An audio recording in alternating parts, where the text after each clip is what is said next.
Le nouvel esprit public, Philippe Meyer, bonjour.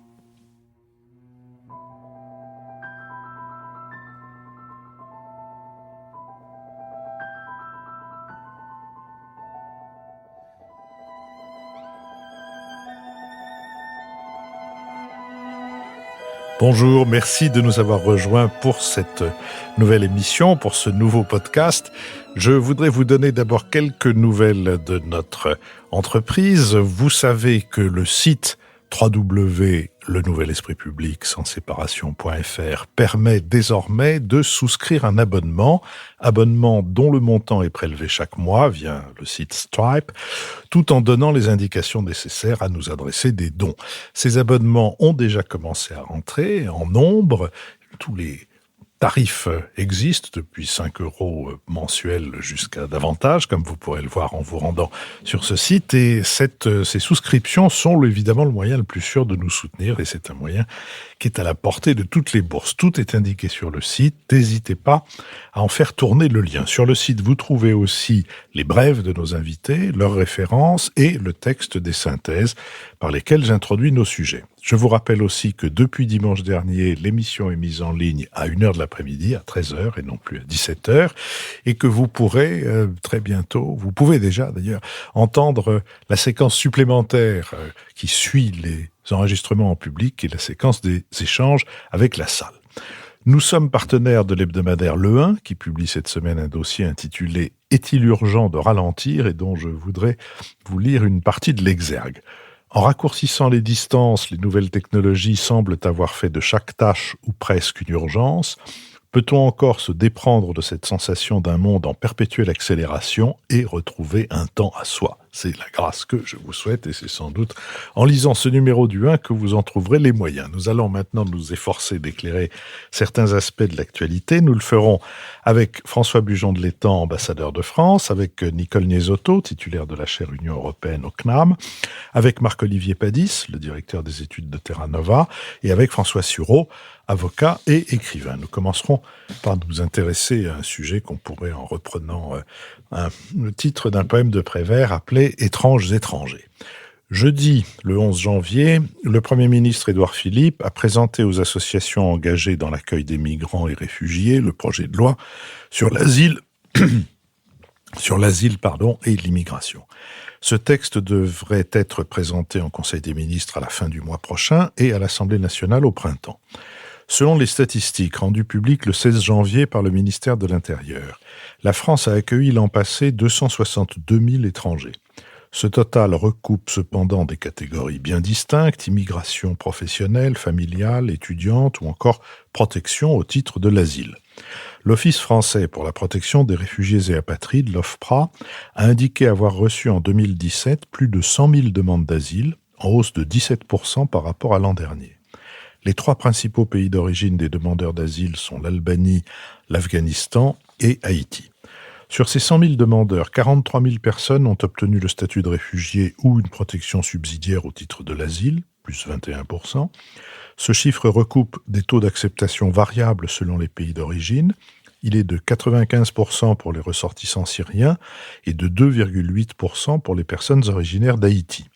L'OFPRA met en avant les efforts accomplis pour réduire les délais d'instruction des demandes d'asile. Le délai moyen d'attente est en effet tombé sous la barre des 4 mois, contre plus de 7 en janvier 2015. Devant ce constat statistique, le président de la République et le gouvernement ont indiqué vouloir agir avec fermeté et humanité. La politique migratoire du gouvernement reposerait donc sur les 2 axes suivants: mieux accueillir les personnes qui ont droit à l'asile et mieux renvoyer celles qui n'y ont pas droit. Dans cette optique, la circulaire adressée au préfet le 12 décembre dernier par le ministre de l'Intérieur a suscité une vive polémique. Ce texte enjoignait aux forces de l'ordre de se rendre dans les centres d'hébergement d'urgence afin de recenser les situations des étrangers qui s'y trouvent. De nombreuses associations ont dénoncé une atteinte à la dignité des personnes et ont saisi le Conseil d'État d'une procédure en référé. Le projet de loi sur l'asile et l'immigration est également critiqué. Dans sa version actuelle, ce texte prévoit notamment de porter de 16 à 24 heures la durée maximale de retenue administrative pour vérification du droit au séjour, d'assigner les personnes à résidence avant leur expulsion, et de renforcer le régime d'interdiction de retour. En revanche, le texte prévoit des mesures favorables aux réfugiés dont le statut sera automatiquement valable 4 ans, contre 1 aujourd'hui. Louis Gallois, aujourd'hui président de la Fédération des acteurs de la solidarité, a cependant fait part de sa déception face à un texte jugé déséquilibré. D'autres associations ont été plus loin dans leur critique, accusant Emmanuel Macron d'aller plus loin que Nicolas Sarkozy sur ces sujets. En visite à Calais le 16 janvier, le président de la République a apporté son soutien aux forces de l'ordre, tout en annonçant que l'État allait désormais assurer la distribution de nourriture aux étrangers présents sur place. Sur cette question, Marc-Olivier Padis. On voit à l'occasion de ce débat et de ce projet de loi qui commence à être présenté, pour la première fois, je crois, une répartition des sensibilités au sein de cette grande mouvance qui est La République En Marche et la nouvelle majorité du président. On voit des failles se dessiner au sein de cette majorité et des sensibilités de gauche et de droite réapparaître sur cette question des réfugiés. Parce que au-delà de l'équilibre apparent présenté par le président de la République dans son discours, il y a des véritables déséquilibres de la loi qui est présentée. Et d'ailleurs même un changement de registre de discours qui est très frappant par rapport à la campagne. Quand on entend le ministre de l'Intérieur, Gérard Collomb, dire que 100 000 demandes d'asile cette année, c'est trop par rapport à ce que la France peut accueillir, il est très clairement en rupture avec le discours beaucoup plus offensif, dynamique, optimiste que le président de la République, Emmanuel Macron, avait imposé pendant sa campagne. Gérard Collomb présente dans le fond un discours de repli, là où le président de la République a gagné une élection en ayant un discours plutôt d'esprit de conquête, de volontarisme, de confiance dans les ressources internes du pays. Alors, quel est le problème exactement autour de ce projet de loi ?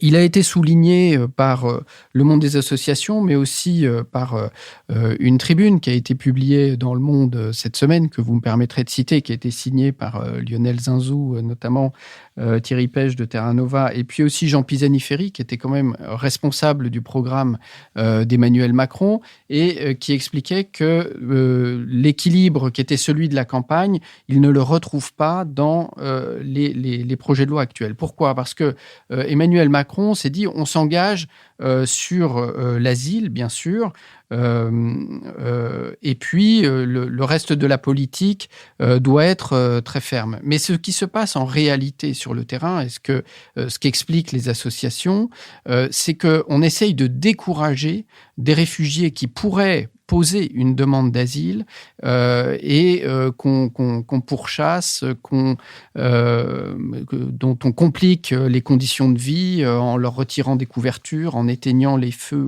autour desquels ils se réchauffent. Et on essaye en fait de les décourager à présenter leur dossier à l'OFPRA.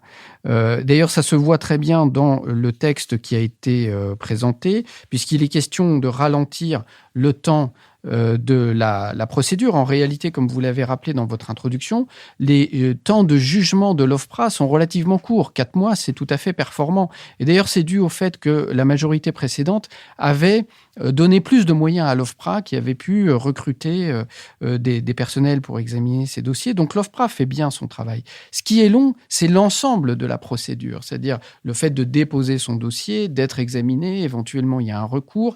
Et en particulier, il y a un temps qui est très long dans cette procédure, c'est que quand un demandeur d'asile pose son dossier, les autorités françaises se tournent vers d'autres pays européens dans lesquels ces personnes pourraient avoir mis le pied pour la première fois, et en particulier l'Italie et la Grèce.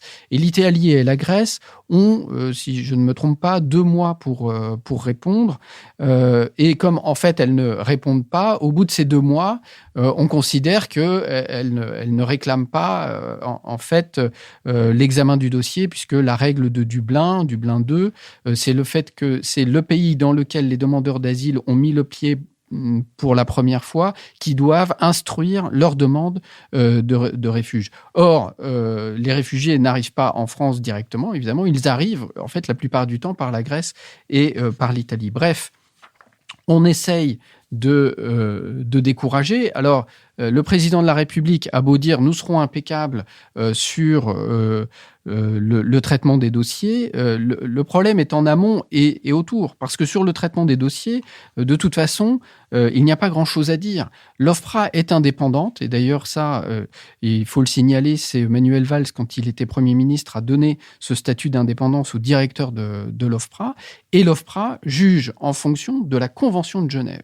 Et la Convention de Genève, c'est un traité international sur lequel le ministère de l'Intérieur n'a pas à se prononcer, à fixer des objectifs, etc. L'OFPRA se prononce de façon parfaitement indépendante en examinant des dossiers individuels au regard de la Convention de Genève. Donc la situation aujourd'hui, c'est que le gouvernement risque de se couper d'une part des associations et d'arriver à avoir aussi la Conférence des évêques de France a fait une déclaration très claire sur l'inquiétude que suscitait pour lui ce projet de loi. Et donc, on voit le gouvernement se couper de relais de la société qui sont quand même importants et c'est préoccupant pour lui. Nicole Nisotto. Oui, je crois que dans le projet de loi qui va être présenté au Parlement, il y a 3 points qui font débat. Il y a la distinction entre les migrants économiques et les réfugiés politiques. Il y a le contrôle administratif dans les centres d'hébergement d'urgence et il y a la reconduite des illégaux. Et donc, si on prend ces 3 points, il me semble qu'il faut quand même nuancer les jugements. Sur la distinction entre migrants économiques et réfugiés politiques, cette distinction, elle est fondée tout simplement par le droit. La Convention de Genève de 1951 ne s'applique pas aux réfugiés économiques. Et donc, ça n'est pas une question de différence dans le malheur. Il n'y a pas des bons réfugiés et des mauvais réfugiés. Il y a simplement que l'OFPRA, qui applique la Convention de 1951, donc considère simplement les personnes qui, je cite, craignant avec raison d'être persécuté du fait de sa race, de sa religion, de sa nationalité, de son appartenance à un certain groupe social ou de ses opinions politiques, se trouve hors du pays dont elle a la nationalité et qui ne peut, du fait de cette crainte, ou ne veut se réclamer de la protection de ce pays. Donc, la distinction que fait le gouvernement et qui est contestée par beaucoup d'associations d'accueil des migrants, cette distinction, moi, je la trouve légitime et elle est fondée sur le droit.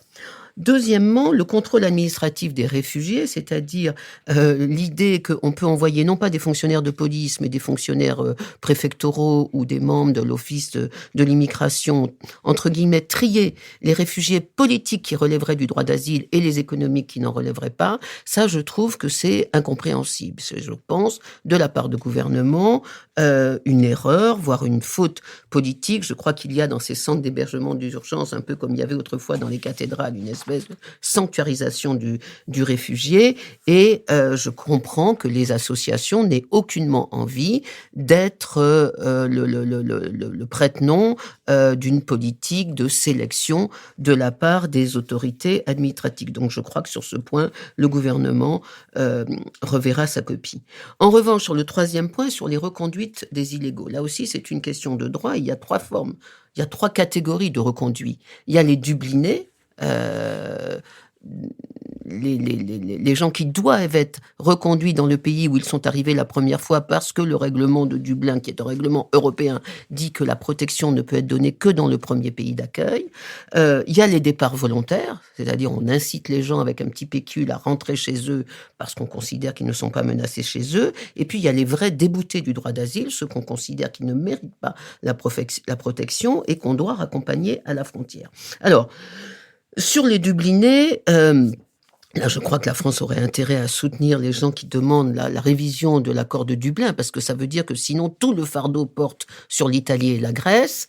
Mais évidemment, quand on est français, on a plutôt intérêt à avoir le fardeau au sud que chez nous. Mais je crois que, en termes proprement humanitaires, il faut revoir cet accord. Sur les départs volontaires, il faut quand même pas nier que le gouvernement encourage beaucoup et qu'il y a quand même un petit trafic qui est fait de la part des gens des Balkans qui viennent, qui se font reconduire avec le pécule, qui reviennent, qui se font reconduire avec le pécule, c'est devenu aussi une industrie. Et enfin, sur les déboutés, alors là, je crois qu'il faut malheureusement regarder les chiffres. En France, en 2017, donc, la France a reconduit 26 000 personnes à la frontière. C'est très impopulaire. Mais premièrement, si tout le monde pouvait rester en France, à quoi ça servirait d'avoir l'OFPRA et des règles d'instruction très sévères des dossiers, si finalement, quel que soit son statut de réfugié ou pas, on peut rester sur le territoire. Donc il faut quand même justifier le fait qu'on relève ou pas du droit d'asile. Et deuxièmement, la France refuse donc à peu près les 2/3 des 100 000 personnes qui arrivent, ce qui fait 70 000 personnes. Si on ne reconduit pas ou si on n'aide pas ces gens à repartir chez eux s'ils ne sont pas menacés, puisque l'OFPRA juge qu'ils ne sont pas menacés, ça fait 70 000 clandestins en plus par an. Et je crois que Emmanuel Macron, dans son discours, avait dit à juste titre qu'il ne faut pas que la question du réfugié soit un terreau pour l'extrême droite. Et là-dessus, je crois qu'il a raison. François Sureau. D'abord, une opportunité, mais une chose qui me frappe, qui vous a peut-être tous frappé, c'est que je ne vois pas la raison pour laquelle ce sujet a jailli maintenant dans le débat politique. La France a exactement le même nombre de réfugiés statutaires sous protection qu'en 1957, pour une population évidemment supérieure. Certes, les demandes d'asile ont augmenté dans leur taux de 17%, mais ça reste quand même extrêmement faible par rapport aux comparables. Et donc, je n'ai pas bien compris la raison politique ou même administrative pour laquelle cette question avait jailli maintenant. Ça, c'est le premier point général. Ensuite, je suis d'accord au fond avec tout ce qui vient d'être dit. Je voudrais le prendre de manière un peu différente. Il me semble que ce projet ne réglera rien. Et il me semble qu'il ne réglera rien parce que la plupart des acteurs, en réalité, ne sont pas encore en situation d'affronter la vérité. Le discours du gouvernement n'est pas un discours de vérité pour la simple raison que l'asile est remis dans sa présentation politique au service du ministère de l'Intérieur, qui est depuis sa fondation le ministère de la police des étrangers et qui mène un combat contre le droit d'asile qui est absolument permanent. Je vous donne 2 exemples. L'idée des pays tiers sûrs, qui correspond à peu près au fait de dire à Einstein, écoutez, vous avez quitté l'Allemagne nazie, vous êtes passé par la Belgique, vous vous trouvez très bien en Belgique, c'est un motif suffisant pour vous refuser l'asile en France, parce que c'est ça le pays tiers sûr, avec un côté un tout petit peu vaguement raciste. Vous avez quitté la Syrie, vous êtes maintenant en Jordanie, rien ne vous menace en Jordanie, où il y a des mosquées et des moutons comme chez vous, c'est un motif valable de vous laisser sur place. Cette notion de pays sûr est une notion qui est continuellement avancée par le ministère de l'Intérieur pour réguler l'asile, et qui l'était déjà à une époque où la pression asilaire migratoire était extrêmement faible. De même, la volonté de réduire le délai pour faire un recours à 15 jours sur une décision négative de l'OFPRA est une revendication permanente du ministère de l'Intérieur. Et ça veut dire quoi ? Ça veut dire qu'en réalité, le discours du ministère de l'Intérieur est absolument mensonger, puisque réduire le délai d'appel à 15 jours veut bien dire qu'on renonce à discriminer dans de bonnes conditions le vrai, entre guillemets, du faux réfugié. S'il s'agit de bien distinguer entre le vrai et le faux réfugié, on allonge le délai des recours, on leur permet de présenter des dossiers solides, et en fonction de ça, on les rejette ou on les accepte. Donc en réalité, on voit bien que la réduction du délai du recours, la notion de pays sûr, ou par exemple l'impossibilité maintenue de présenter une demande d'asile à partir de l'étranger, contrairement selon moi au texte de la Convention de 51, manifeste une volonté de réduire l'asile. Cette volonté, elle est permanente dans l'espace administratif français depuis qu'on a confié la gestion du flux asilaire au ministère de l'Intérieur et depuis qu'on a soustrait en particulier l'OFPRA à la tutelle des affaires étrangères pour la confier au ministère de l'Intérieur. Donc le premier point, c'est qu'il n'y a pas de vérité, si vous voulez, dans la présentation d'un ministère de l'Intérieur qui s'efforcerait à l'équilibre. Car depuis l'origine, sa préoccupation, et tous les acteurs du secteur, même les plus modérés le savent très bien, c'est de réduire les demandes d'asile. J'ai entendu pour ma part un assez grand nombre de responsables au cours des 30 années qui viennent de s'écouler m'expliquer d'ailleurs que c'était la seule manière de prévenir la demande d'asile, y compris par le traitement relativement inhumain des demandeurs, parce que le bouche à oreille fonctionnant, il fallait d'une certaine manière que l'accueil soit dur pour dissuader les gens de venir, ce qui est surréaliste parce qu'on ne pense pas une minute que quelqu'un qui a été sous les bombes à Raqqa ou Kandahar va se trouver dissuadé par les queues du boulevard de la Villette. Mais néanmoins, c'était la philosophie administrative. Donc il n'y a pas de vérité dans la présentation du gouvernement, il n'en a aucune, et sous ce rapport, l'élément décisif qui est le fait de vouloir dissuader la demande d'asile elle-même, plutôt que se livrer au discernement dont on a parlé tout à l'heure, et qui me paraît en effet consubstantiel à la demande d'asile, cette idée de décourager la demande d'asile elle-même est absolument visible dans le texte du gouvernement tel qu'on le lit. Il n'y a pas de vérité non plus de la part d'un assez grand nombre d'associations qui, en réalité, maintiennent l'idée d'un droit indéfini de toute personne à s'établir sur la surface du globe, dans tous les endroits ou ça leur chante. Et c'est ainsi qu'il y a une ambiguïté sur la notion de tri. Le tri administratif à l'intérieur des centres d'accueil, c'est-à-dire la circulaire Collomb, est évidemment absurde pour une foule de raisons. La première, c'est que c'est directement contraire à la loi, puisque vous ne pouvez pas aller demander à un fonctionnaire de donner des données personnelles vous concernant. Donc ça, c'est le premier élément. Le deuxième élément, c'est que ces centres d'accueil, en fait, ils sont faits pour héberger tout le monde, et si vous vous mettez à faire ce genre de choses, les gens vont rester dans la rue, ce qui est directement contraire à l'idée sur laquelle il faudrait les accueillir. Donc même sur le plan de l'ordre public, c'est pas excellent du tout. Il n'en reste pas moins par ailleurs qu'il y a quand même un vrai problème qui ne doit pas être sous-estimé, dont je ne vois pas la solution, mais qui a été traité comme souvent en France en fonction des seuls objectifs de l'administration et non pas en fonction des contraintes de la réalité, ce qui est une caractéristique de notre fonctionnement administratif. Il est fait que beaucoup de ces centres d'accueil, quand vous les visitez, vous vous rendez compte qu'en réalité, ils sont occupés pour moitié ou pour 2/3 par des déboutés, par des Dublin 3 à destination de l'Allemagne, et par des gens qui d'ailleurs ne sont jamais là, vu qu'ils apprennent pas le français, vu qu'ils travaillent au noir. Bon, et tout ceci parfois en percevant les allocations. Donc, si vous voulez, il y a là quelque chose de profondément anormal, et je comprends que le gouvernement y soit sensible, mais certainement pas de cette manière. En revanche, si le tri humain n'est pas acceptable, les associations gagneraient en crédibilité à reconnaître que le discernement entre la personne qui peut bénéficier de la Convention de Genève et la personne qui ne peut pas, ce discernement est consubstantiel à la demande d'asile. Et tant qu'on ne l'admettra pas, en réalité, nous aurons ce débat infernal dans lequel on est enfermé entre une partie des associations qui présentent une version hystérisée, prophétique et totale de la demande d'asile qui en ruine le principe même, et de l'autre côté, un ministère de l'Intérieur qui en tire argument pour, en réalité, se montrer hostile au droit d'asile lui-même, ce qu'il fait depuis 20 ou 30 ans. J'ajoute qu'il y a un élément conceptuel sur lequel je ne suis pas absolument à l'aise, mais sur lequel je suis convaincu qu'il faut finir par réfléchir. C'est le contenu du droit d'asile lui-même. Au départ, c'est l'asile politique classique, la disposition qui a été rappelée, et puis ça a été étendu à d'autres catégories. Je vais vous donner un exemple, c'est par exemple les jeunes filles du Mali menacées d'excision, qui maintenant ont le droit de venir en France avec les familles qui les accompagnent. Ça pose un véritable problème, parce que ça veut dire que l'excision devient un passeport pour la civilisation. Et que donc il n'y a presque aucune chance de maintenir, de favoriser des politiques de lutte contre l'excision dans le pays d'origine, puisque plus l'excision sera maintenue, plus les gens pourront en tirer argument pour revenir en France. Et cette, je ne voudrais pas me montrer exagérément conséquentialiste sur le plan moral, mais c'est quelque chose qui gagnerait à être étudié. Au total, dans cette affaire, je pense qu'il existe une solution personnellement, et que c'est la solution que la campagne électorale du président Macron m'avait fait espérer. Cette solution, c'était en réalité une réforme drastique consistant à soustraire de manière définitive la gestion de l'asile au ministère de l'Intérieur, à unifier les titres de séjour et l'asile, à régionaliser l'OFPRA et à procéder à des sortes d'assignations à résidence régionale en contrepartie d'obligations d'apprentissage du français et du versement direct par l'OFPRA des primes, ce que font les Allemands pour réussir en réalité à maintenir les gens sous leur coupe, et ce qui est également favorable à une meilleure intégration. Je pense que ça aurait d'une certaine manière sorti cette question de l'asile de ce tête-à-tête entre les associations et le ministère de l'Intérieur qui n'est pas du tout bon. Ça n'est malheureusement pas la voie que nous sommes en train de prendre à l'heure actuelle. François Bujon de l'État.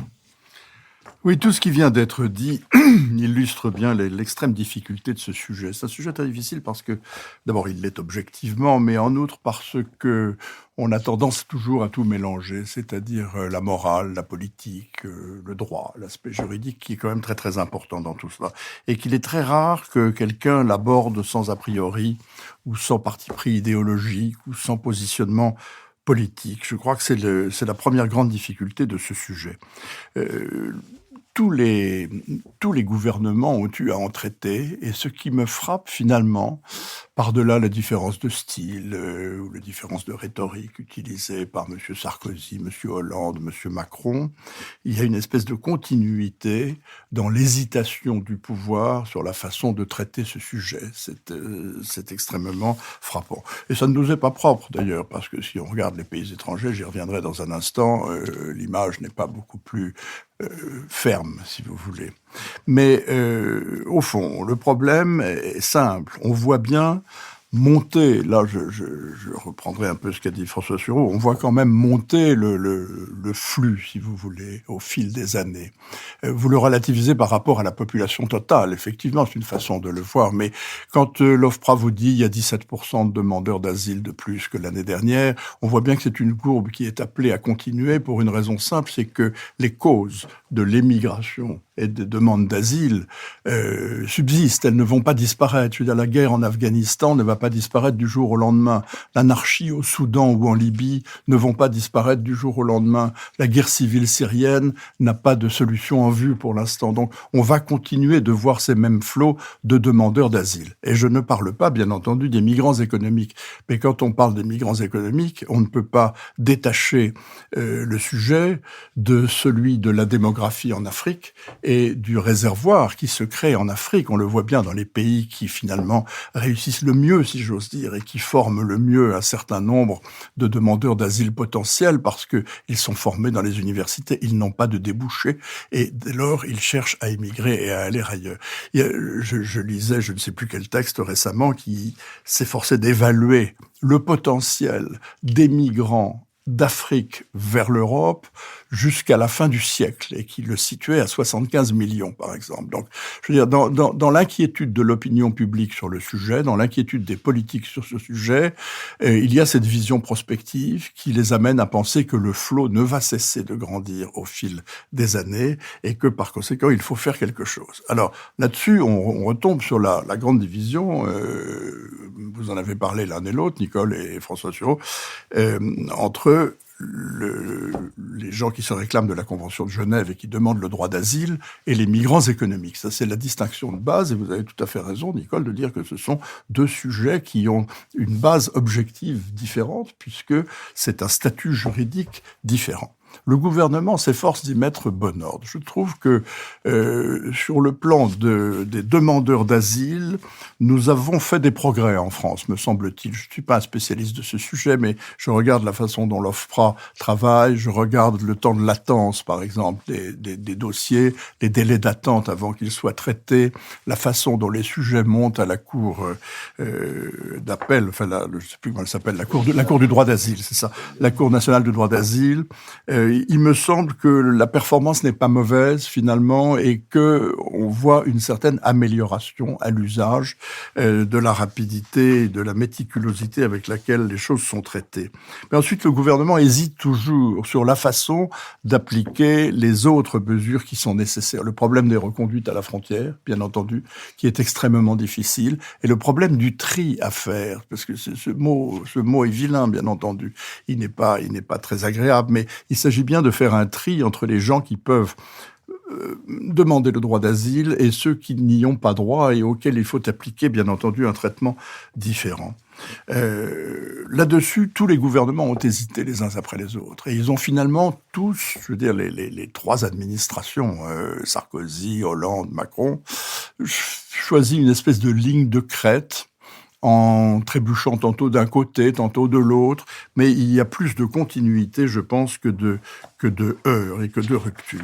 Une des grandes difficultés de ce sujet, c'est qu'on ne peut pas vraiment le traiter sur un plan purement national, notamment quand on est membre de l'Union européenne. Et là, on tombe sur la grande difficulté de définir une politique européenne du droit d'asile. J'étais très frappé de voir que, par exemple, dans l'appel que Lionel Zinsou, Thierry Pech, Jean Pisani-Ferry ont signé et publié dans Le Monde, on voyait très bien les considérations morales, humanitaires qui dictaient leur démarche. Mais finalement, le dispositif concret à la fin de leur appel est très faible. Que propose-t-il? Après avoir protesté sur le fait que vis-à-vis des Dublinés, on s'en remet, on délègue en quelque sorte notre souveraineté à la Grèce, à l'Italie et à l'Espagne, il conclut finalement en disant il faut créer une agence européenne du droit d'asile et transférer complètement alors notre souveraineté à cette agence européenne et la perdre. Je trouve qu'il y a une contradiction profonde dans cette démarche. Et je ne la comprends pas parce que il y a tout de même une base nationale très importante dans la façon dont on entend traiter le droit d'asile. Et en outre, les demandeurs d'asile ne s'y trompent pas. Ils veulent aller dans certains pays plus que dans d'autres. Nicole Nizato. 2 petites remarques par rapport à ce qu'a dit François Sureau. D'abord, pourquoi maintenant ? Il y a sans doute plusieurs raisons, mais je pense qu'une des pertinences tient au débat de politique intérieure. En Allemagne, l'extrême droite était à 3% avant 2015, elle est à 13% aujourd'hui, après l'arrivée de 800 000 réfugiés en 2015. Et en France, le Front National, comme vous le savez, a abandonné la bataille contre l'euro. Il ne lui reste donc pour avoir des troupes que la question des réfugiés. Et je crois que le gouvernement, d'abord parce qu'il y a un vrai problème de réfugiés en France, à Calais notamment, mais aussi par anticipation des échéances électorales, essaye de déminer cette question qui fait le jeu des extrêmes. Deuxième remarque très rapide, il me semble qu'en France, le débat, c'est qu'on hésite entre une approche sécuritaire et une approche sociale de la question des réfugiés, entre une approche sécuritaire qui est une approche d'urgence, qui est fondée sur la protection des personnes, et une approche sociale qui serait une approche de moyen ou long terme fondée sur l'intégration des personnes par la langue, le travail, la formation professionnelle. Il se trouve que j'ai appris récemment qu'en Allemagne, par exemple, le directeur de l'OFPRA allemand et le directeur du Pôle emploi allemand, c'est la même personne. Et donc, il y a une politique d'intégration qui est immédiate par rapport, en même temps que la politique d'accueil. Et ça, je crois que c'est un modèle dont on pourrait s'inspirer. François Sureau. Je trouve que vous avez entièrement raison. Et quand on dit les 3 gouvernements précédents ont fait la même chose, ils ont fait la même chose, ils ont échoué. Ils ont fait la même chose, ils ont échoué parce qu'ils ont adopté, c'est une position de gestion de type classique de la police des étrangers, en confiant cette question sociale au ministère de l'Intérieur. Ce que je proposais en matière de régionalisation, c'est en réalité une proposition de type allemand qui présente l'avantage de favoriser une meilleure intégration, car l'un des grands éléments d'absence de ce plan, c'est l'intégration. À l'heure actuelle, les quotas d'apprentissage du français, c'est 200 heures, délégués à des associations, sans cahier des charges, sans aucun contrôle, sans examen de DELF, si vous voulez, et une fin de l'allocation de demande d'asile à la minute où la personne obtient le statut de réfugié, ce qui fait qu'il se retrouve en réalité en situation de chômeur réfugié. Ça, c'est le grand absent, et ça provient d'un choix de politique qui est un choix d'organisation administrative qui est celui qui a été fait, en effet, par les 3 gouvernements précédents qui ont été de confier la gestion de l'intégration asilaire au ministre de l'Intérieur. À mon avis, c'est une erreur. Et le deuxième élément sur lequel je voulais insister, souci de précision sémantique, c'est quand on dit que la Convention de Genève ou le droit distingue le demandeur d'asile du réfugié économique. Alors, ça n'est pas vrai du tout. La Convention de Genève ne parle pas d'économique. Et je trouve qu'il y a une erreur fondamentale, mais qui aussi me provoque souvent lire des associations, c'est un monde que je connais un peu. La plupart des réfugiés, quand vous en avez l'expérience, ce ne sont pas des réfugiés strictement économiques. La plupart d'entre eux recherchent simplement la dignité de sujet de droit, la dignité de sujet personnel. Ils veulent épouser qui ils veulent, ce qui est impossible dans certains systèmes anthropologiques. Ils veulent choisir le métier qu'ils veulent, ce qui n'est souvent... Vous voyez ce que je veux dire ? Ce n'est pas une question ni d'allocation au sens bas du terme, ni même d'emploi. C'est une question de dignité fondamentale de la personne qu'ils viennent rechercher. Raison de plus d'ailleurs pour se montrer sévère dans l'application de notre propre système de droit, puisque c'est ça qu'ils viennent chercher ici. Mais raison aussi de s'interroger sur le soutien persistant que nous apportons à des gouvernements, en Afrique de l'Ouest par exemple, qui captent l'essentiel de la rente, touchent d'ailleurs sur les réseaux de passeurs du président de la République jusqu'aux douaniers, font passer à Vintimille 1000 jeunes par jour, et avec lesquels nous continuons d'entretenir les meilleures relations. Cette hypocrisie ne pourra pas durer longtemps. Juste un mot sur ce que Nicolas dit pour expliquer pardon, Marc Livieux, allez-y. Oui, quelques remarques d'abord sur les chiffres. Nicolas dit oui, il y a un problème de réfugiés en France. Pas forcément. C'est-à-dire, par exemple, à Calais, ce ne sont pas des réfugiés, justement. C'est des gens qui veulent passer en Angleterre. Et donc, ils ne demandent pas le droit d'asile en France. Et s'ils demandaient le droit d'asile, on n'aurait pas de problème à Calais. Et donc, la question, c'est, comme l'a dit François Sureau tout à l'heure, que la stratégie du ministère de l'Intérieur, c'est de leur compliquer la vie parce qu'ils pensent que ça va éviter un appel d'air. Ce qui est un raisonnement qui n'est pas attesté, qui n'est pas empiriquement solide. Ensuite, sur les chiffres, on peut dire qu'on n'est pas débordé parce que, par exemple, les Syriens, ils sont ils sont en Jordanie, ils sont au Liban, ils sont en Turquie, et par millions là-bas. Ils ne sont pas en France. Certes, les demandes d'asile ont augmenté de 17% en France, mais on reste dans un facteur 10 par rapport à l'Allemagne. Et donc, en réalité, ce sont des chiffres qui restent modestes. En tout cas, et moi, c'est le seul point, il n'y a pas de chiffres importants, c'est que la France a la capacité de traiter ces demandes et de traiter convenablement les gens. L'OFPRA n'est pas débordé, nos services sociaux ne sont pas débordés, etc. Et dernier point extrêmement bref, sur ce que disait François Bujon de l'Étang, moi je suis très sensible sur le fait que l'État, le fait d'accorder, de savoir qui vient sur son territoire et d'accorder la citoyenneté, c'est un aspect de souveraineté de l'État qui reste indiscutable. Et moi, je ne le conteste pas de ce point de vue-là. Mais je ne pense pas, mais peut-être François Sureau a un point de vue différent, dans la mesure où le statut des réfugiés se réfère à une convention internationale, le fait que ce soit un examen qui soit transféré à une agence européenne, je ne vois pas en quoi ce serait une perte de souveraineté, dans la mesure où ce n'est pas une décision souveraine de l'État français, c'est l'application d'un texte international. Oui, mais je voudrais le prendre de manière existentielle, d'une autre manière. La caractéristique de la condition existentielle du réfugié, c'est qu'il souffre de la douleur d'avoir dû renoncer à la protection d'un pays bien identifié, celui de ses parents, de ses grands-parents, celui qui était le sien, celui dans lequel il était enraciné. Quand on vit au contact des réfugiés, on se rend compte que leur désir est de retrouver cette protection auprès d'un État également identifié. Et à leurs yeux, l'Europe n'en est pas un. Ils veulent aller en Allemagne pour différentes raisons. Ceux qui ont été au lycée Istiklal à Kaboul veulent aller en France parce que on leur a fait lire Le Petit Prince. La douleur de l'exil ne peut être assumée que dans le fait de retrouver un pays d'accueil qui soit un véritable pays d'accueil et pas une espèce d'ensemble administratif étrange dans lequel ils ne peuvent pas se situer. Et ça, c'est absolument caractéristique.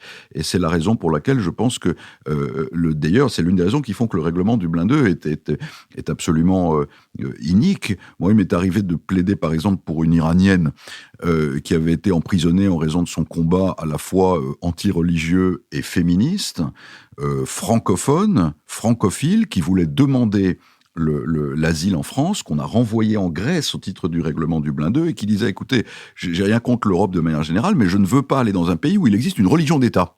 Voilà. C'est tout à fait, c'était dans le prolongement de son combat. Elle voulait aller dans la France des droits de l'homme, dans la France des Lumières. Elle s'en faisait peut-être une version idéalisée, mais elle avait raison de demander ça. À cet égard, la Convention de Genève est, quand vous regardez par exemple son article 32, en réalité incompatible avec un mécanisme européen, sauf lorsqu'il y aura une citoyenneté européenne qui offrira les mêmes garanties psychiques, anthropologiques, culturelles et politiques. Mais pour le moment, ça n'est pas le cas, et donc je trouve que c'est une fausse fenêtre. Je vous remercie. Juste un mot sur ce que Nicole disait tout à l'heure. Je crois que vous avez raison. C'est une des caractéristiques intéressantes du gouvernement du président Macron, c'est la capacité à anticiper. Je pense qu'il anticipe les élections, notamment les élections européennes, ce qui explique la précipitation qui étonnait François Sureau. De la même manière que sa sortie à propos des fake news, qui m'avait aussi étonné en me disant qu'est-ce qui se passe, il n'y a pas plus de fake news aujourd'hui qu'avant-hier, me paraît être aussi une préparation de ce que, de la résistance à ce que les Russes pourraient bien faire au moment des élections européennes et qu'ils ont fait au moment de l'élection de Trump et aussi au moment de notre élection présidentielle. Je vous propose que nous nous intéressions maintenant à l'Iran, puisque à la fin du mois de décembre et au début de janvier, ce pays a été le théâtre d'importantes manifestations. Plusieurs dizaines de milliers de personnes ont défilé dans différentes villes, en s'opposant parfois violemment aux forces de l'ordre. Les manifestants exprimaient leur colère face à une situation économique pour le moins maussade, une hausse du coût de la vie et un chômage chronique. Pour le moment, le bilan de ces heurts se monte à 25 morts. La classe politique iranienne a unanimement condamné les violences tout en soulignant la nécessité de trouver une solution aux problèmes économiques du pays. Depuis la signature de l'accord de Vienne sur le nucléaire en juillet 2015, la levée des sanctions économiques se révèle très lente. L'Iran souffre du manque de capitaux et le chômage des jeunes atteint 30%.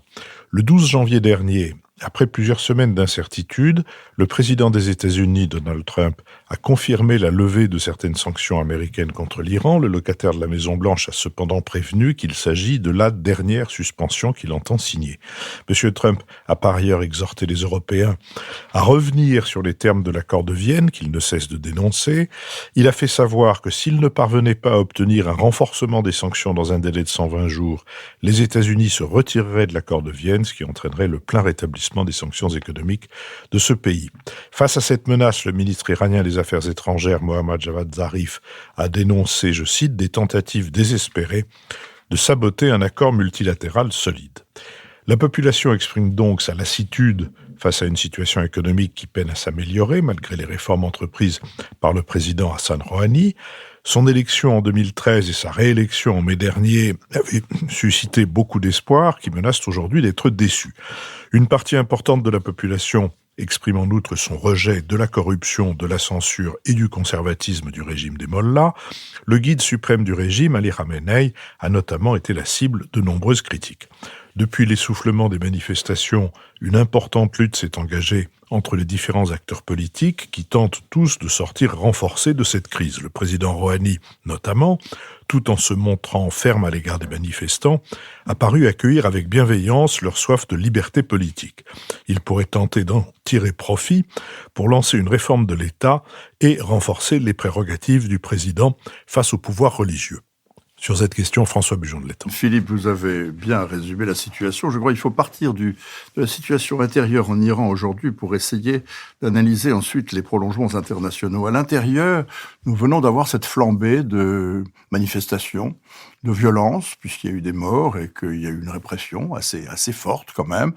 Les manifestations ont duré 5 ou 6 jours. Ce qui est très intéressant, c'est qu'elles présentent des caractéristiques complètement différentes de ce que nous avions vu arriver en Iran en 2009 après la réélection truquée d'Ahmadinejad. Ce n'est pas du tout le même genre de manifestation. En 2009, c'était des manifestations politiques avec un agenda politique, avec des leaders, avec des revendications très clairement articulées. Cette fois-ci, ce sont des manifestations très spontanées qui se sont déroulées, non pas à Téhéran d'ailleurs, mais dans une quarantaine de villes petites et moyennes de l'Iran, en commençant dans les villes saintes de Meshhed et de Qom, ce qui est en soi extrêmement remarquable, et qui étaient des émeutes du mécontentement, disons, fondées à la fois sur le mécontentement devant une situation économique qui reste mauvaise, une inflation considérable, une érosion du pouvoir d'achat, une absence de débouchés économiques, un chômage endémique, tout ce que vous voudrez,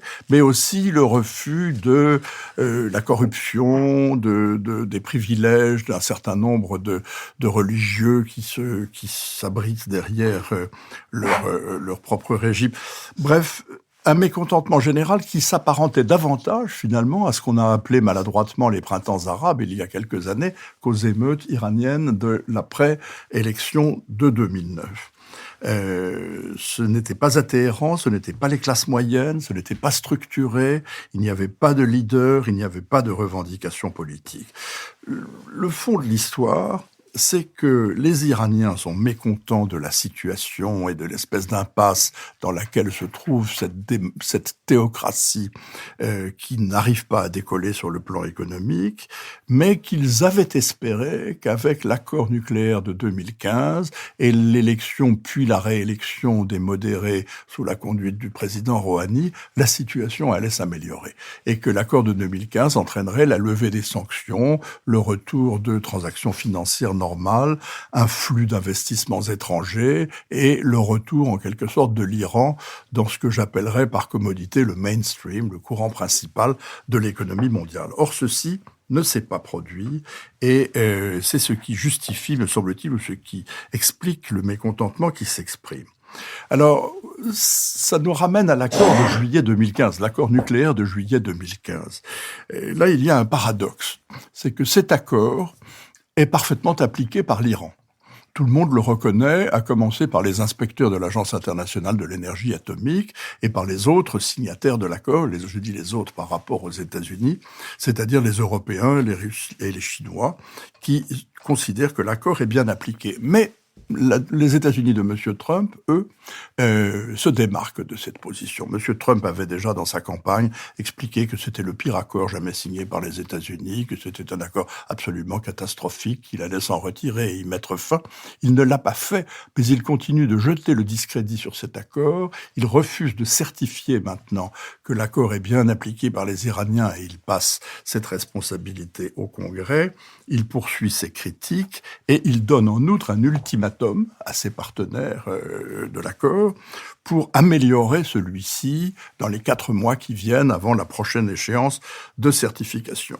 Pendant ce temps-là, les 3 grands Européens, les Russes, les Chinois, continuent d'affirmer à chaque occasion leur attachement à cet accord et continuent de souligner à très juste titre que cet accord n'a pas d'alternative, que c'est un bon accord dans la mesure où il a mis fin effectivement à la dérive du programme civil nucléaire iranien vers un programme militaire semi-clandestin. Et il n'y a pas d'alternative, car tout le monde sait qu'il n'y en a pas, et les militaires américains et les conseillers de M. Trump sont eux-mêmes d'accord avec cela. Alors, ce qui est essentiellement en cause, en fait, je pense que le discours de M. Trump nous emmène sur une fausse piste. Ce n'est pas l'application de l'accord ou le bien fondé de l'accord. Ce que finalement l'administration Trump reproche essentiellement aux Iraniens, ce n'est pas tant l'accord nucléaire de 2015 que l'activisme iranien en politique étrangère, ce qui n'est pas du tout la même chose. En réalité, l'un des objectifs de l'Iran, et il le poursuivait aussi à travers cette espèce d'armistice nucléaire qu'il concluait avec le reste du monde, c'était de pouvoir s'exprimer en grande puissance du Moyen-Orient, en puissance régionale. Nous parlons d'un pays de 80 millions d'habitants, qui a 3000 ans d'histoire, qui a été évidemment, à travers l'histoire et pendant des siècles, un empire tout à fait prestigieux et qui entend jouer un rôle à sa mesure. Or, l'Iran, depuis cet armistice nucléaire, déploie un activisme considérable. Les Pasdarans sont intervenus auprès des forces de Bachar el-Assad et des forces russes en Syrie, et c'est largement eux qui ont sauvé Bachar el-Assad du naufrage il y a 2 ans, lorsque les choses allaient très mal, et qui sont d'ailleurs intervenus auprès des Russes pour leur demander de venir. C'est eux qui entretiennent le Hezbollah libanais, qui joue un rôle très important, non seulement dans la politique intérieure au Liban, mais dans la guerre civile syrienne. C'est eux qui soutiennent le régime de Bagdad et les milices irakiennes qui ont lutté contre Daesh en Irak.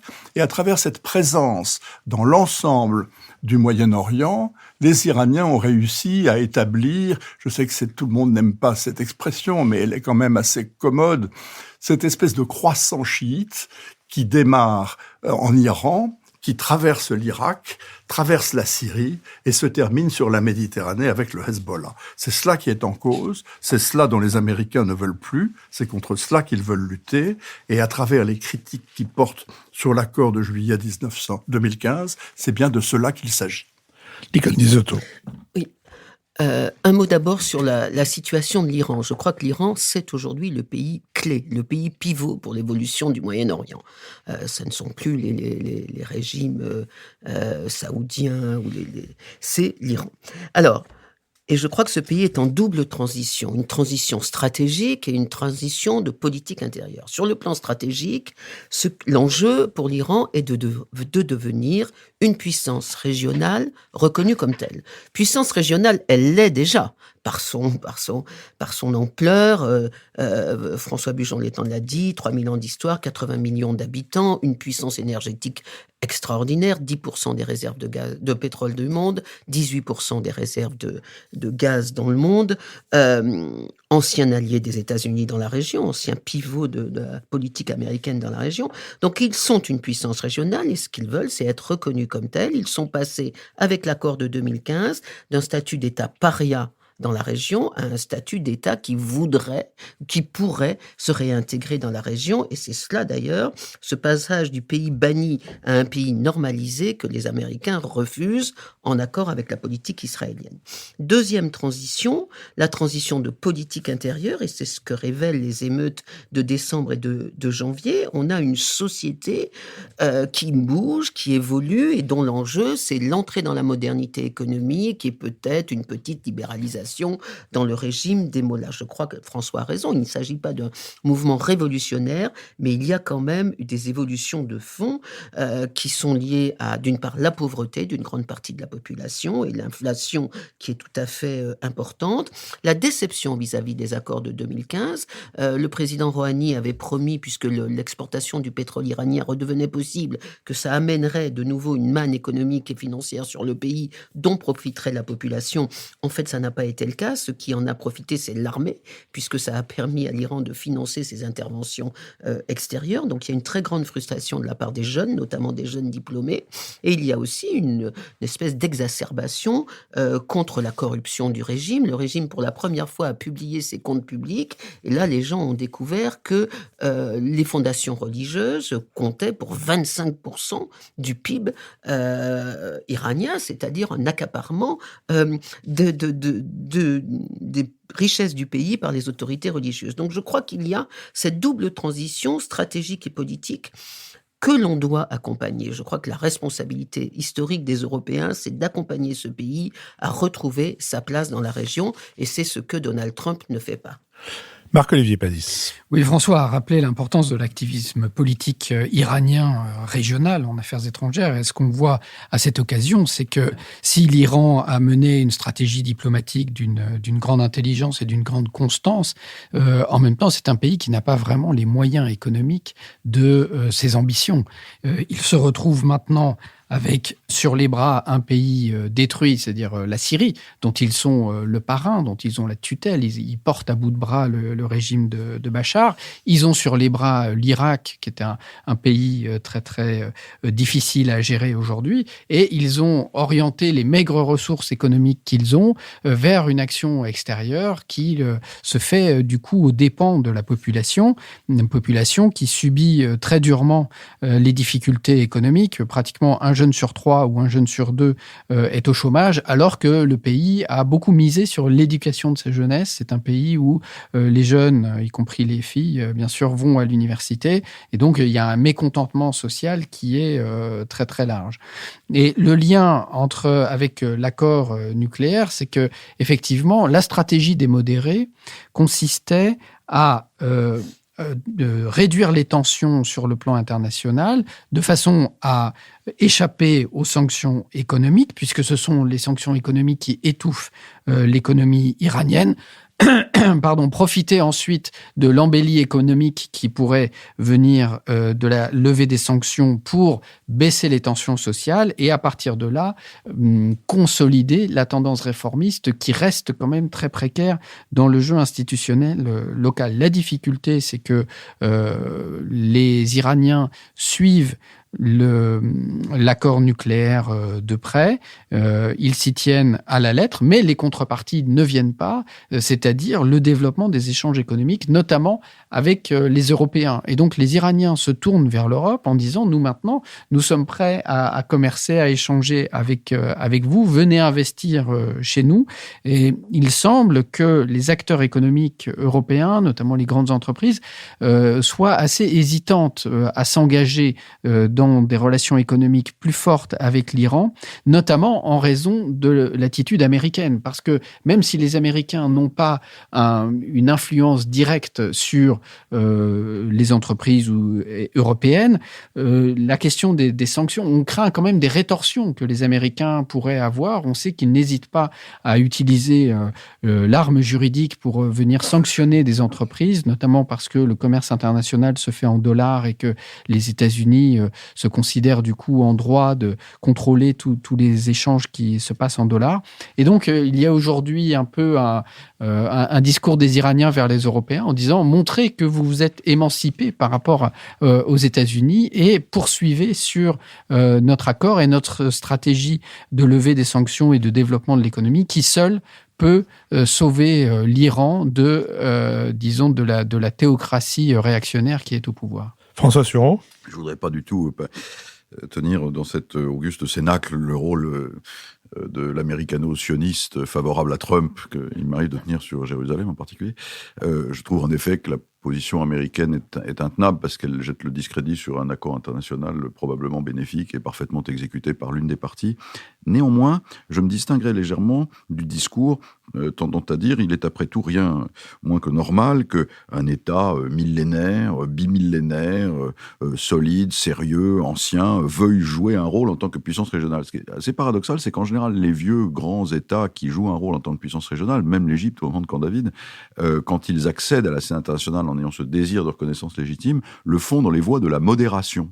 Alors qu'au contraire, l'Iran, de manière paradoxale, le fait dans les voies de l'excès et du terrorisme. Ce qui fait que je comprends assez bien, malgré tout, les réticences qui peuvent s'exprimer à cet égard dans certains cercles. Nicole Nizato ? Oui. Non, je voulais juste dire un mot, avec un peu de recul, sur les relations entre les États-Unis et l'Iran. On a eu, une relation moderne, depuis la fin de la Seconde Guerre mondiale. On a eu d'abord une phase de très grande complicité, puisqu'encore une fois, le Shah était, avec la Turquie et Israël, c'était l'axe préférentiel de la diplomatie américaine au Moyen-Orient. Ensuite, on a eu une période de condamnation absolue, depuis 1979 jusqu'à 2005, donc 26 ans d'ostracisme total. Et depuis l'accord de 2015, une espèce de culpabilité des États-Unis, parce qu'on ne répétera jamais assez que la puissance iranienne aujourd'hui, elle est la conséquence directe de la politique américaine de George Bush en 2003. Ce sont les Américains qui ont créé la puissance iranienne, et peut-être que Trump essaye de revenir sur ça, de casser la puissance iranienne par culpabilité vis-à-vis de son prédécesseur. François Bujon de l'Étang. Il y aurait beaucoup à dire sur ce sujet, parce que il faut pas oublier non plus ce qui s'est passé en 79 et la prise d'otage de l'ambassade américaine à Téhéran. Elle est pour beaucoup dans l'hostilité radicale des États-Unis à l'égard de ce régime. Mais je voulais en réalité parler de deux autres acteurs dont nous n'avons pas dit un mot, qui sont l'Arabie Saoudite et Israël. D'abord l'Arabie Saoudite, parce que c'est l'archi-rival de l'Iran, et que quand on parle de puissance régionale, il est clair que l'Arabie Saoudite n'est pas la dernière sur cette prétention. Or, l'affrontement entre les deux puissances est aujourd'hui ce qui caractérise vraiment la situation dans la région du Golfe, d'une façon générale, et dans la région du Moyen-Orient. Et c'est un affrontement radical, je crois, et qui peut être extrêmement violent. Les deux ont des prétentions, en outre, au magistère moral, si j'ose dire. L'Arabie Saoudite est le gardien des deux lieux saints, et l'Iran est la République islamique, qui se veut au contraire le modèle de l'exportation du modèle islamique à travers tout le monde musulman. Donc je crois que c'est quelque chose d'absolument irréconciliable. L'autre, c'est Israël. Israël est l'archi-ennemi de l'Iran en termes de sécurité nationale, et c'est Israël qui est largement derrière l'opposition, non seulement de M. Trump, mais de toute la droite républicaine au Congrès, à l'accord nucléaire de 2015. Et en réalité, par-delà, on parle de guerre entre chiites et sunnites, etc. Mais il y a un autre clivage qui me paraît beaucoup plus profond, c'est celui entre deux véritables alliances ou coalitions hostiles, aujourd'hui au Moyen-Orient, les États-Unis, Israël, l'Arabie Saoudite et les Émirats Arabes Unis d'un côté, et de l'autre, la Syrie, l'Iran, la Russie, le Hezbollah, deux coalitions opposées, hostiles, dans une région particulièrement volatile et dangereuse. Et là, il s'agit bien de rivalité de puissance, et pas de guerre entre deux acceptions, chiites ou sunnites, de la religion musulmane. Je vous remercie. L'heure a sonné de notre dernière séquence, la séquence des brèves. Je voudrais l'introduire en signalant la parution d'un livre de poèmes de Jean Perrol. Il s'intitule « L'infini va bientôt finir » aux éditions La Rumeur Libre. De la poésie de Jean Perrol, Alain Jouffroy a dit « Elle atteint de plein fouet la cible ratée par tant de narcissiques du langage pour le langage ». Je voudrais lire quelques vers de son poème intitulé « D'autres amours ». Ça mâchait du micro-ondable dans le soir devant la télé et pensait du micro-pensable sur le canapé des cœurs affalés. Tapotait du microscriptable pour des tweets sur des écrans bleus et lisait du micro-lisable qui n'éclatait pas une tête en deux. Puis ça broyait du micro-vivable dans le lit sans pouvoir dormir, ça baisait du micro-baisable en suivant les cours du comment jouir. Et par ondes, toujours plus petit et dans sa vie titubant d'ennui, micro-homme subissait ses jours, accordés pourtant pour d'autres amours.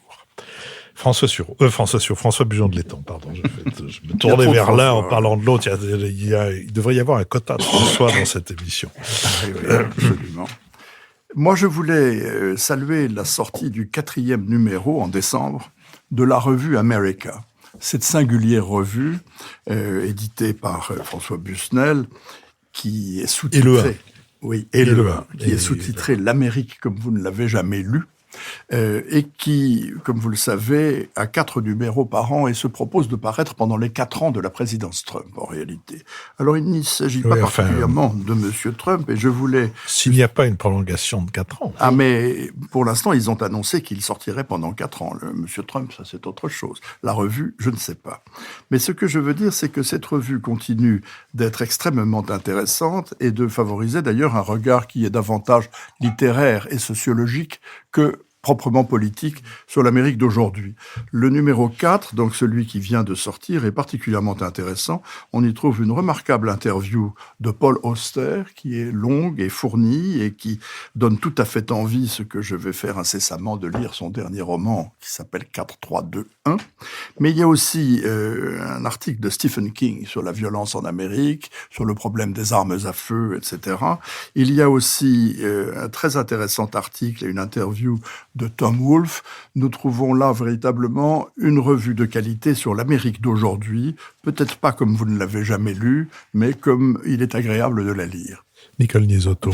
Alors moi, je vais passer à l'autre extrême géographique. Je vais parler du livre de Valérie Niquet sur la puissance chinoise en 100 questions, sous-titré « Un géant fragile », qui est paru chez Talandier à la fin de l'année dernière, dans cette collection dont on a déjà parlé ici, en 100 questions. Alors évidemment, explorer la puissance chinoise avec toutes ses contradictions, son opacité, en 100 courtes questions et des réponses relativement brèves, ça peut paraître une gageure, mais je trouve que Valérie Niquet le fait très très bien. Elle dirige des études sur l'Asie à la Fondation de la recherche stratégique et surtout, elle donne au lecteur un aperçu assez exhaustif de l'étendue des défis, des enjeux que les autorités chinoises doivent relever d'ici les 2 prochaines décennies, et c'est tout à fait intéressant. Marc-Olivier Padis. Je voudrais saluer la mémoire d'un historien récemment disparu, Daniel Lindenberg, qui a travaillé longtemps à la revue Esprit. Il a été célèbre pour la querelle des nouveaux réactionnaires, il y a quelques années. Une querelle dans laquelle il tenait un rôle à contre-emploi, non pas sur le fond, non pas qu'il ait défendu des idées qui n'étaient pas les siennes, mais en raison du rôle qu'il a été amené à tenir, notamment dans le cadre d'une querelle très médiatisée, parce qu'il n'avait pas du tout l'humeur d'un polémiste, même s'il aimait les controverses intellectuelles. Il n'y avait jamais aucune méchanceté dans ses propos et ses écrits. Et plutôt que de reparler d'ailleurs de ce livre, je voudrais juste citer 2 livres dans sa production, qui sont pour moi les 2 livres les plus importants et qui restent très intéressants à lire aujourd'hui. D'abord, Le marxisme imaginaire, qui était un livre qui rappelait toute la richesse des traditions de la gauche non marxiste. Et puis un livre qui était peut-être le plus personnel, qui s'appelait Figure d'Israël, qui était une description des courants philosophiques du franco-judaïsme, et dans lequel il défendait l'idée, dans le fond, de la créativité culturelle de la diaspora juive. Daniel Lindenberg était quelqu'un qui n'était pas sioniste, justement, il croyait à plutôt la créativité de la diaspora, et ce livre en est une belle illustration. François Sureau. Un élément nécrologique et puis une recommandation. L'élément nécrologique, c'est que le plus grand écrivain français depuis une 40aine d'années est mort hier dans l'indifférence générale. Guy Dupré, l'auteur des Fiancées sont froides, du Grand Coucher, des Manœuvres d'automne. Disparition qui a d'ailleurs été remarquablement saluée par le président de la République. Ça fait plaisir de temps à autre parce que quand on voit les platitudes auxquelles les discours officiels nous ont habitués sur le départ des grands écrivains, c'est assez frappant. Et Guy Dupré, j'engage tous nos auditeurs à trouver ses livres. Un personnage tout à fait étonnant, moitié japonais, moitié français, dont l'œuvre se situe au confluent de Maurice Barrès et d'André Breton, ce qui est quand même une gageure, hein, dans une phrase absolument magnifique, avec une part énorme de l'incertitude et de la douleur française au travers des 2 guerres mondiales. Guy Dupré était un auteur absolument exceptionnel. Deuxième chose, c'est il faut voyager. Et moi, j'aime beaucoup les peintres voyageurs. Vous savez, un peu comme les peintres de marine, et on publie ces jours-ci les œuvres complètes, si je puis dire. L'œuvre picturale, c'est un petit livre d'art qui coûte pas cher, d'Évremont de Bérard, qui a exploré un très grand nombre de pays de 1800. Il est né en 1822, il est mort en 1880, et l'essentiel de sa production, c'est les années 1850-1860. Il y a des aquarelles et des gouaches de ses voyages en Perse, en Égypte en particulier, qui sont d'une intelligence ethnologique et sensible absolument remarquable. Je vous remercie. Donc, je rappelle à nos auditeurs que cette possibilité de souscrire un abonnement, qui est vraiment le moyen de nous permettre de continuer cette émission. Je voudrais dire aussi que j'ai été très efficacement aidé au cours des semaines précédentes, des mois précédents, par un quatuor d'étudiants mené par Charles Fourmeau et composé de Claire Viellard, Adrien Bouvier et Guillaume Chaumette, et que je les remercie avec une particulière chaleur. Le Nouvel Esprit Public est produit par Julien Neuville pour Nouvelles Écoutes dont les différents podcasts montrent la variété et l'intérêt des productions qu'on trouve désormais sur la toile, et notre émission est enregistrée au studio L'Arrière-Boutique, assuré par Maxime Olivier.